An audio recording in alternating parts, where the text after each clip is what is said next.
You know that feeling.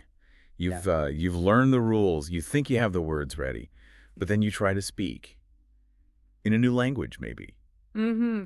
or even just present an idea you thought you knew cold, and it's like the words just don't land right. Yeah, or they don't come out at all. It's like hitting this invisible wall. Super frustrating. Totally. We know mastering communication, especially in another language, is Yeah. really tough. It absolutely is. And it's easy to focus on what you can, like, see the grammar mistakes, maybe the pronunciation isn't quite right. Right. But sometimes the real reasons why speaking feels so hard, they're kind of hidden Yeah. under the surface. And that's exactly what we're getting into today. We're doing a deep dive into the specific difficulties university students run into when learning to speak English as a foreign language.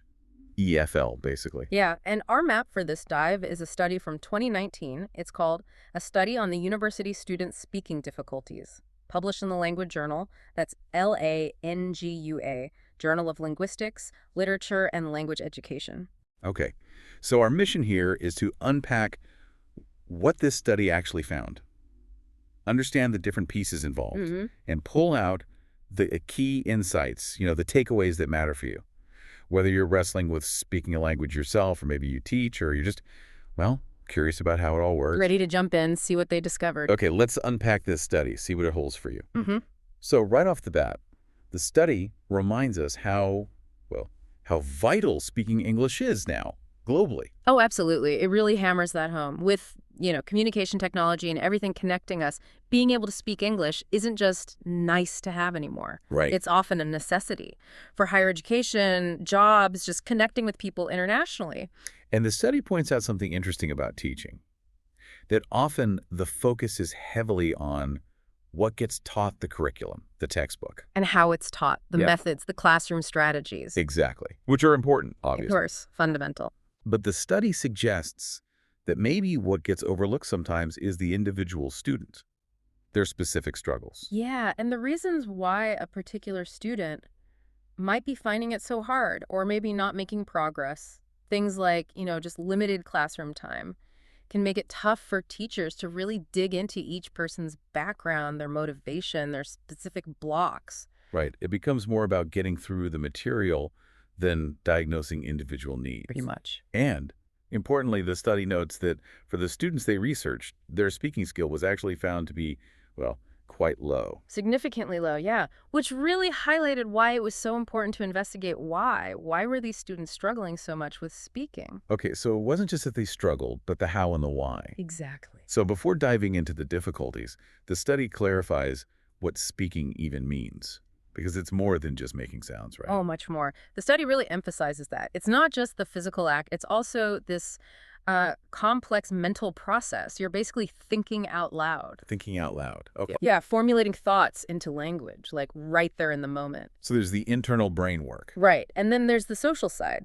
The study brings in this idea from Cheney back in '98 that speaking is fundamentally social.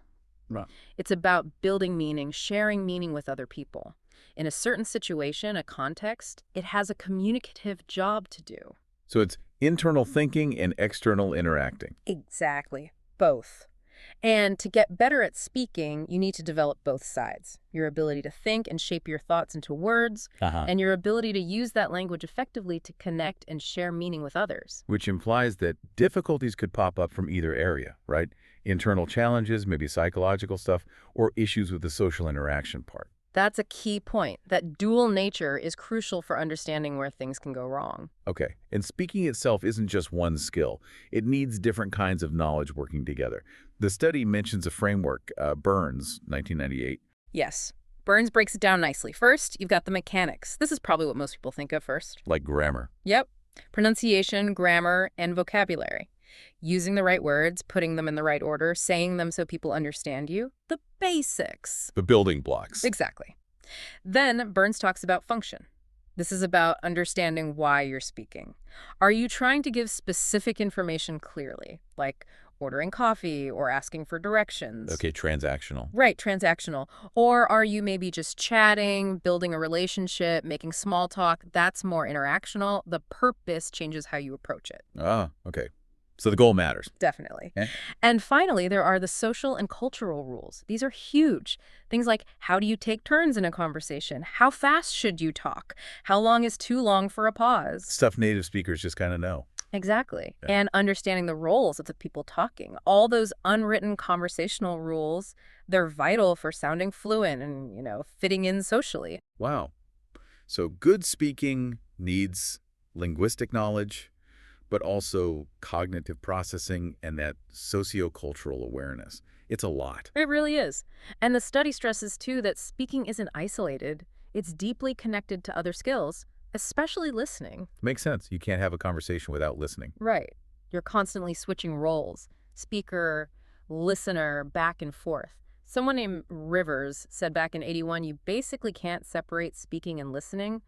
Good speaking depends on good listening. And pronunciation fits in there too, It's obviously. strongly connected, yeah. It's all one big system. Okay, so it's complex. Now, the study mentioned some previous research had already flagged common speaking difficulties. What did earlier studies find? Yeah, there were a few key areas people had pointed out. Alawadi in '95 highlighted the linguistic stuff, grammar, vocab, pronunciation as a major source of difficulty. The mechanics we just talked about. Yeah, Seems logical. pretty fundamental, yeah. Then in '96 brought up psychological factors. This is really important. Things like fear of making mistakes. Oh, yeah, that's huge. Huge. Low self-confidence because of that fear. Or sometimes just freezing up, not having ideas, not knowing what to say. That thinking out loud part just shuts down. Completely. These internal blocks can just stop students from even trying to participate. And another researcher, Al Abri, in 2008, suggested that maybe relying only on textbooks wasn't cutting it for speaking practice. Right.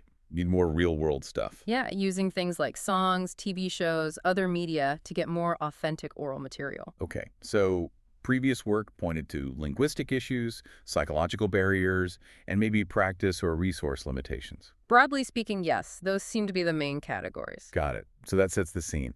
How did this particular study, the one we're focusing on, actually investigate these things with their group of students? They used a mix of methods, which is smart. It was qualitative research with 14 university students chosen randomly. Okay. First, they had the students do a speaking task, like actually perform.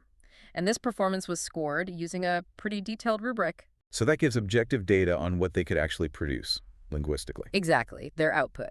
But then second, they interviewed the students. To get their side of the story. Precisely.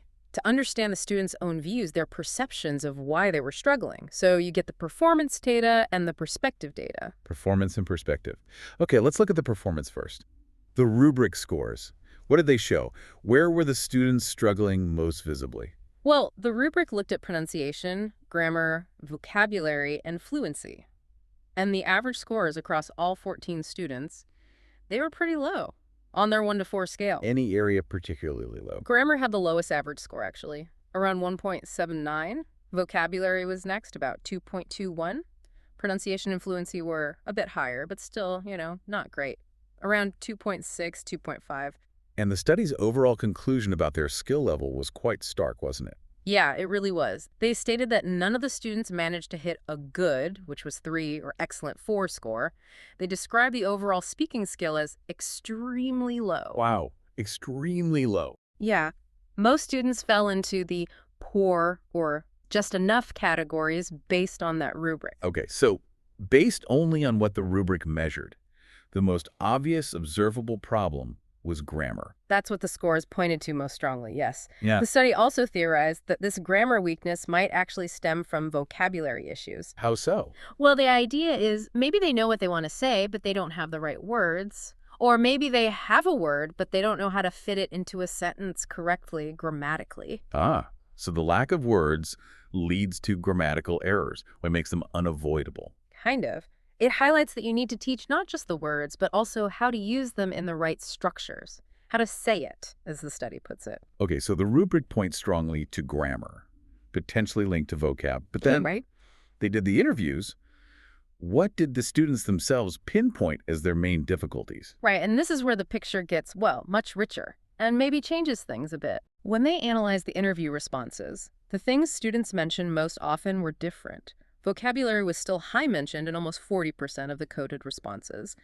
But neck and neck with it, actually slightly less, but still huge, was Psychological reasons. That's logical. Like the fear mentioned. Exactly. Hesitation, nervousness, lack of confidence, fear of mistakes. That category accounted for over a third, like 33% of the issues raised by students. Wow. So way more prominent in their minds than grammar. It seems so. Grammar was mentioned, but only by about 17% of responses, much less than psych factors or vocab. Listening skills and lack of practice also came up, but only for about 6% each. Okay, that is a different picture. The test shows grammar is the weakest output, but the students feel the biggest problems are not having the words and being too nervous or lacking confidence to speak. Yes. And this is the core insight the study brings together. The interview data provides crucial context for those low rubric scores, especially grammar. It explains the why behind the what. Beautifully put. It suggests the grammar errors aren't necessarily just because they don't know the rules. Often they might be a direct result of these other factors. So the grammar errors are like a symptom. That's exactly how the study frames it. It concludes that the observable grammar difficulty is often caused by underlying psychological issues, the hesitation, the nerves, and the lack of readily available vocabulary. Because if you're anxious, or you can't find the word. Right. You're less likely to even try forming a complex sentence, or you'll stumble, make mistakes because your mental energy is tied up in the fear or searching for that word, not focusing on the grammatical structure itself. So failing a grammar point on the test isn't just about not knowing the rule. It could be anxiety stopping you or a missing word forcing you into an awkward, incorrect construction. Precisely. And the study points out this fits perfectly with what researchers like Alawati found about linguistic issues, especially vocab, and strongly backs up Er's findings about how important those psychological factors are. It really reinforces the idea that grammar problems in speaking often aren't standalone. They're frequently a consequence of these deeper issues. Okay, that's a really powerful takeaway. So let's connect this back. What does this deep dive really mean for you, the listener? Why should this study matter? Well, it's got huge practical implications, I think. Okay. If you're learning English or any language, really, it highlights that simply drilling grammar rules might not be the most effective path on its own. Right. Working on your confidence, finding ways to feel less anxious about speaking, and really focusing on building a usable vocabulary, knowing words in context, how to deploy them, that seems just as crucial, maybe even more crucial initially. It's not just about perfect sentences from day one. Mhm. It's about having the tools, the words, and the courage to actually use them. Exactly. It shifts the focus a bit. And for teachers, or anyone involved in language education, this study is a huge reminder. Creating a supportive classroom, an environment where students feel safer taking risks and making mistakes. That's paramount. Because reducing that anxiety can directly unlock their ability to practice and improve Yeah, even their grammar. absolutely. And it also suggests maybe rethinking how vocabulary is taught, moving beyond just lists to focus on active use context, chunking phrases perhaps. And making sure there are diverse ways to practice, like Alobri suggested, not just textbook drills. Yes. Bringing in real-world materials, communicative activities, because becoming a better speaker, as the study shows, isn't just about mastering the mechanics, it's more holistic. It's confidence, it's having the words you need when you need them, and it's getting practice actually using the language interactively. So wrapping this up, our deep dive into this study on student speaking difficulties really shows things aren't always what they seem on the surface. Mm-hmm. While grammar mistakes might be the most obvious thing we notice, Yeah, the visible errors. the study strongly suggests that the root causes are often deeper. Psychological factors, that nervousness, that lack of confidence, and significant gaps in vocabulary seem to be more fundamental drivers of the problem. The grammar issues are often just the symptom. It's a really valuable shift in perspective, I think. Moving from just correcting errors to understanding and maybe addressing the barriers that stop communication from happening effectively in the first place. Definitely. So here's a final thought for you to chew on based on all this. If feeling psychologically okay to speak and having the right words accessible are maybe more foundational for progress than perfect grammar right at the start, what does that change? Yeah, how might that shift your own approach? Right. Whether you're learning yourself or helping someone else learn, how could you consciously work on building that confidence, maybe creating lower pressure situations to practice? And how could you focus on building a really practical, usable vocabulary? What small steps could make speaking feel less daunting, more achievable?